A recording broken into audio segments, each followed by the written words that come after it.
কোথায় যাচ্ছ? কলকাতায়। কলকাতা?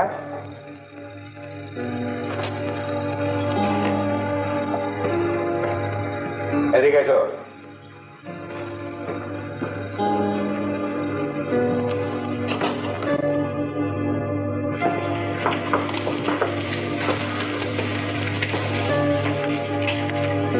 সুটকেসটা রাখো।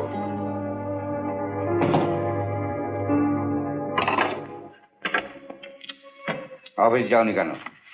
একটা কাজ ছিল। হেল উইথ ইউর কাজ। সুইস ফার্মের অর্ডারের অ্যাকাউন্টটা সাবমিট করবার কথা ছিল, সেটা কমপ্লিট করে রেখে আসুনি কেন? বলো, সেটা কমপ্লিট করে রেখে আসুনি কেন? এর জন্য কোম্পানির যে 2 লক্ষ টাকার অর্ডার ক্যান্সেল হয়ে গেল, তার জন্য দায়ী হবে কি তুমি?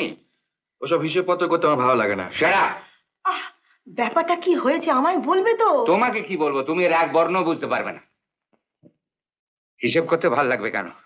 টাকা রোজগারের চেষ্টা তো আর করতে হয় না। প্রয়োজন মনে করি না, আর টাকা রোজগারটাই জীবনের সব নয়। ও তাই বুঝে এখানে ওখানে ফুর্তি করে বেড়াও, লোকসানটা গায়ে লাগে না। Responsible workless. আর কথা বাড়াসনি খোকা, চুপ কর চুপ কর। অফিস কামাই করে তুমি কি করছিলে?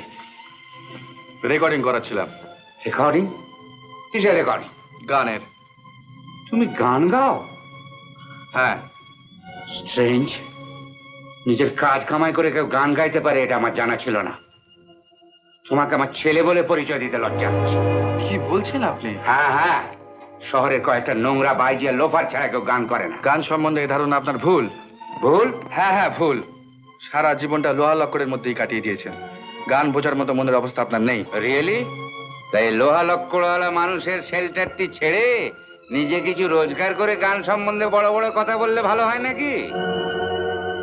তাহলে আপনি বলতে চান যে গান গাইলে আপনার শেল্টারে থাকা চলবে না? বলতে চান নয়, বলছি। তুমি কি বললে? নাই হোক। না শোনা, না মা, যাসনি যাসনি। এ আমার জীবনের সবচেয়ে বড় অপমান। এই অপমান সহ্য করে আমি এখানে থাকতে না পারবো না। বাবা, লক্ষ্মীকে শুনে যা।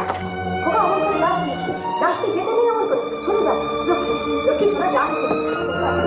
খোকা রাগ করছিস? খোকা এই লক্ষ্মী শোন।